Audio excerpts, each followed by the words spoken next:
जैसा हमने बताया he prevented me from doing it.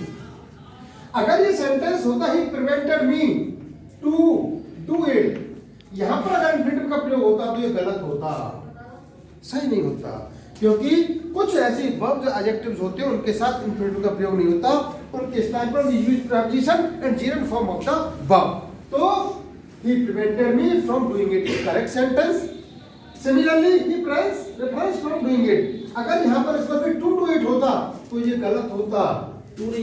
No, infinitive form हम यूज नहीं करेंगे, यहाँ पर preposition और उसके साथ gerund form यूज करेंगे। Same similarly I am hopeful of passing 10th class, कुछ भी कह लो 10th class।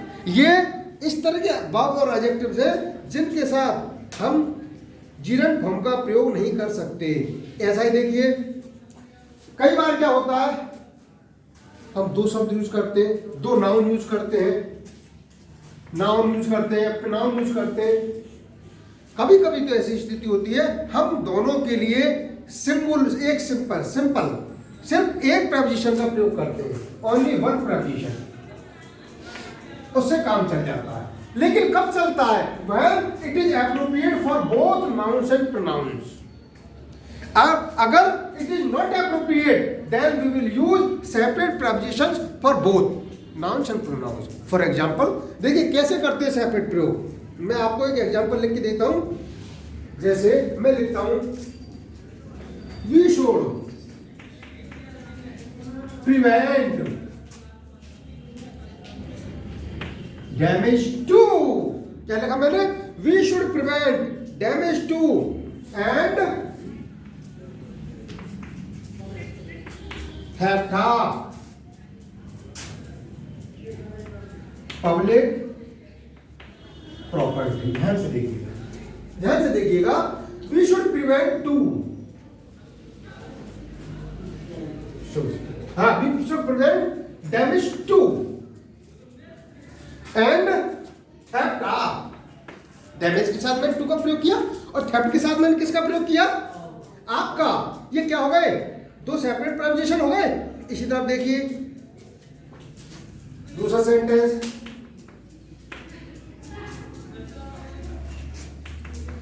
He is not only, ध्यान से देखिए क्या लिखा मैंने? He is not only hopeful but also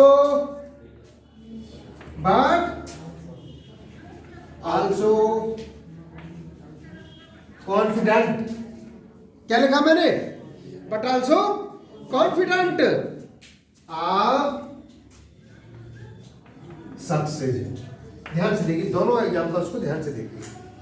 यहां पर हमने दो नाउन काम में लिए, first damage and second theft. Damage के लिए मैंने अलग प्रीपोजिशन का प्रयोग किया टू का, और थेफ्ट के लिए मैंने प्रयोग किया आपका। Because two is not appropriate for both damage and theft, end of is also not appropriate theft and damage both need requires separate prepositions. तो हमने यहां दोनों जगह सेपरेट प्रीपोजिशंस का प्रयोग किया। But in the another second case, for hopeful and for confident, आप preposition is appropriate for both these words. यहां पर आप इन दोनों के लिए अप्रोप्रिएट है, तो दोनों के लिए एक ही प्रीपोजिशन का प्रयोग किया है। तो जहां पर सिंगल प्रीपोजिशन से काम चल जाता है, अप्रोप्रिएट हो वो दोनों शब्दों के लिए, हम एक का ही प्रयोग करेंगे, और जहां पर वो नहीं होता है अप्रोप्रिएट, तो हम एक से अधिक प्रीपोजिशन का प्रयोग करेंगे। ऐसे देखिए,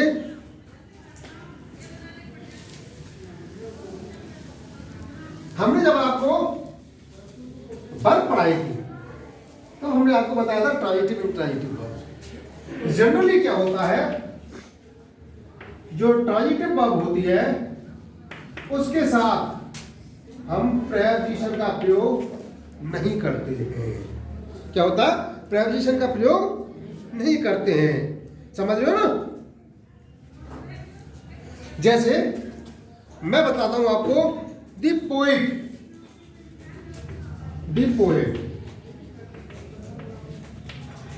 डिस्क्राइब्ड, और मैं यहां लिख दूं अबाउट नेचर। जरा ध्यान से देखिए, the poet describes about nature. He discussed at his problem या on his problem, कुछ भी लिख सकते हैं आप। जरा दोनों सेंटेंसों को ध्यान से देखिए। यहां पर पोएट डिस्क्राइब्ड, ये ट्रांजिटिव वर्ब है, और ही डिस्कस्ड, ये ट्रांजिटिव वर्ब है। ट्रांजिटिव वर्ब के साथ हम जनरली प्रीपोजिशन का प्रयोग नहीं करते, इसलिए यहां पर ये अबाउट का प्रयोग और यहां पर एट का प्रयोग दोनों ही गलत हैं। सही सेंटेंस होगा the poet described nature, he discussed his problem. अब ध्यान से देखिए, समझिए इसको। ऐसी स्थिति में ट्रांजिटिव वर्ब के साथ हम इनका प्रयोग अनावश्यक रूप से नहीं करेंगे, ये ध्यान रखने वाली बात है। और एक चीज और मैं आपको बता दूं, देखिए हमने जब इसकी डेफिनेशन दी थी आपको प्रीपोजिशन की, तो हमने बताया था we use preposition before noun and pronoun to establish a relation with some other noun and pronoun. लेकिन सब एक्सेप्शनल केस है, कुछ एक्सेप्शनल केस है, एक्सेप्शनल केस मॉडर्न इंग्लिश में ये आवश्यक नहीं कि हम प्रीपोजिशन का प्रयोग नाउन प्रोनाउन से पहले ही भी करें। कुछ केस ऐसे हैं जहां हम इनका प्रयोग बाद में भी कर सकते हैं, जैसे जब इंटरोगेटिव प्रोनाउन का प्रयोग करते हैं।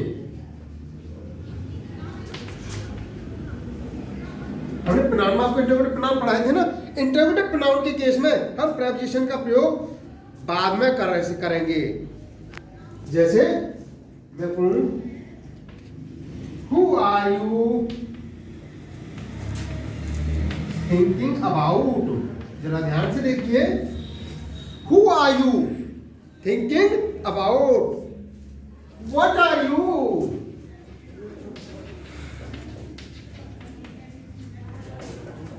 looking at? ये looking for प्रीपोजिशन का प्रयोग कहाँ हो रहा है? लास्ट में हो रहा है। Who are you speaking up? Who are you speaking up? कहाँ हो रहा है यहाँ पर? ये लास्ट में स्पीकिंग आप हो या स्पीकिंग टू, ये कहाँ हो रहा है? लास्ट में। जबकि हमने बताया था कि नाउन प्रोनाउन से पहले करते हैं, ऐसा ही होता है ये इंटरोगेटिव प्रोनाउन के रूप में केस में, और एक होता है रिलेटिव प्रोनाउन के केस में।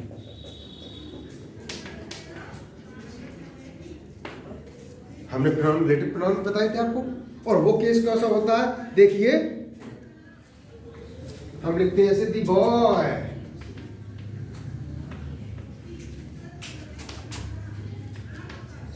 यू आर लुकिंग, ध्यान से देखिए, the boy you are looking at is my brother. देखिएगा ध्यान से, the boy you are looking at is my brother। दूसरी थी, this is the book, this is the book I told you about। अब जरा ध्यान से देखिए दोनों सेंटेंस, दोनों को ध्यान से देखिए। पहले तो मैंने बताया इंटरोगेटिव प्रोनाउन के लिए हु का प्रयोग हुआ, इंटरोगेटिव प्रोनाउन है। और यहां पर देखिए, who are you thinking about, about preposition का प्रयोग लास्ट में हुआ है, नाउन ऑफ प्रोनाउन से पहले नहीं हुआ, ये एक्सेप्शनल केस है। Similarly, what are you looking at, है who you are speaking to, what you are looking for। ये सारी जो चीजें हैं, ये जितनी भी चीजें, इनमें जो हम लास्ट में कर रहे हैं स्पीकिंग टू, ये प्रीपोजिशन का प्रयोग हम कहां कर रहे हैं? लास्ट में कर रहे हैं। इसी तरह रिलेटिव प्रोनाउन के केस में, रिलेटिव प्रोनाउन के केस में क्या हो रहा है? The boy you are looking at, हमें प्रीपोजिशन का प्रयोग कहां किया? एट। कहां किया? बाद में किया। Is my brother, this is the book I told you about, preposition का प्रयोग क्या किया? लास्ट में किया। ये कुछ ऐसे एक्सेप्शनल केस हैं जब हम प्रेपोजिशन का प्रयोग बाद में करते हैं। तो देखिए ये प्रेपोजिशन का टॉपिक, ये जो नॉलेज तुमको दिया, हालांकि कई ऐसे प्रेपोजिशंस भी होते हैं, जिनको हम एडवर्ब के रूप में काम में लेते हैं, उसे हम एडवर्बियल पार्टिकल कहते हैं, लेकिन there is no need to tell you so deep about this topic, है ठीक है ना। आपके लिए इतनी जानकारी सफिशिएंट है। वैसे तो you have to identify the use of preposition in the sentence, ठीक है ना, पर ये थोड़ा सा नॉलेज आपको होना आवश्यक है कि प्रेपोजिशन का प्रयोग कहाँ कहाँ हो सकता है, कहाँ कहाँ नहीं हो सकता।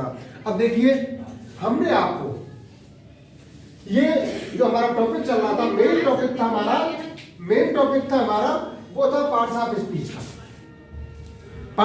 का, और पार्ट्स ऑफ स्पीच जो हमारा टॉपिक चल रहा था उसमें हमने आपको विभिन्न टॉपिक्स पढ़ाए हैं।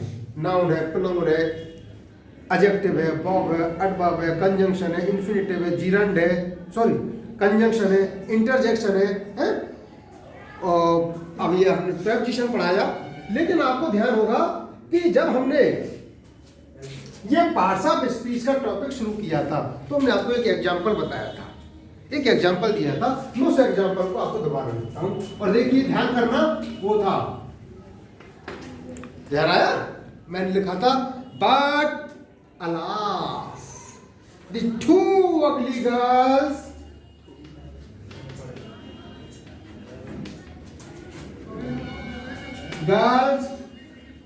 had gone home without, ध्यान दीजिए, ध्यान कीजिए, मैंने एग्जाम्पल आपको दिया था। सबसे पहले जब मैंने पार्ट्स ऑफ स्पीच का सेंटेंस शुरू किया था तब मैंने ये आपको एग्जाम्पल दिया था, और इस एग्जाम्पल को मैंने बांटा था जो इसकी टॉपिक है। जैसे बट हमारा था, क्या था, कंजंक्शन, अलास क्या था, इंटरजेक्शन, टू क्या था, थ्री क्या था, आर्टिकल, टू था हमारा डिटर्मिनर, अगली था हमारा एडजेक्टिव, गर्ल्स था हमारा नाउन, हेड था हमारा हेल्पिंग वर्ब, कौन था हमारा वर्ब, होम था हमारा एडवर्ब, और क्या कहते हैं उसको, विदाउट हमारा था प्रेपोजिशन, ठीक है ना, प्रेपोजिशन और हर प्रोनाउन। ये हमने सेंटेंस को बांटा। अब देखिए इसमें हमने जितने पार्ट किए थे सेंटेंस के, उस समय आपको ध्यान होगा हमने 11 पार्ट्स किए थे, 1 2 3 4 5 6 7 8 9 10 11। पहला पार्ट हमारा कंजंक्शन, इसमें दूसरा हमारा इंटरजेक्शन, थर्ड हमारा आर्टिकल, फोर्थ हमारा डिटर्मिनर, फिफ्थ हमारा एडजेक्टिव, सिक्स्थ हमारा नाउन, सेवेंथ हमारा हेल्पिंग वर्ब, एट्थ हमारा वर्ब, नाइन्थ हमारा एडवर्ब, 10th हमारा प्रेपोजिशन और 11th हमारा pronoun.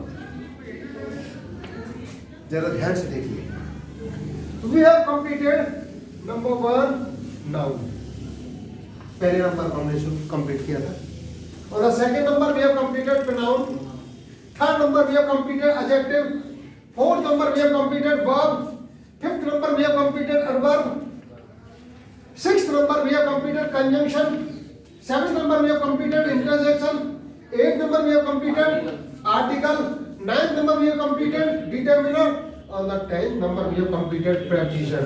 And about helping verb, you also know the use of helping verb when we taught you the tenses. Tenses हमने पढ़ाए थे, सारी हेल्पिंग वर्ब पढ़ाई थी, मॉडल ऑफ जब पढ़ाई थी तो हेल्पिंग वर्ब पढ़ाई थी, तो मॉडल वर्ब, एक helping verb, be verb, do verb, have verb, 11 तो थी, 13 मॉडल थी, टोटल 24 वर्ब बताई थी हमने। वर्ब हेल्पिंग वर्ब आप पढ़ चुके हो। तो देखिए parts of speech, we have completed all the 11 topics of parts of speech. Our topic parts of speech now completed. Okay, next video में अब हम अगला टॉपिक शुरू करेंगे और most probably that will be the topic of poetry. Up to then okay, good bye, see you.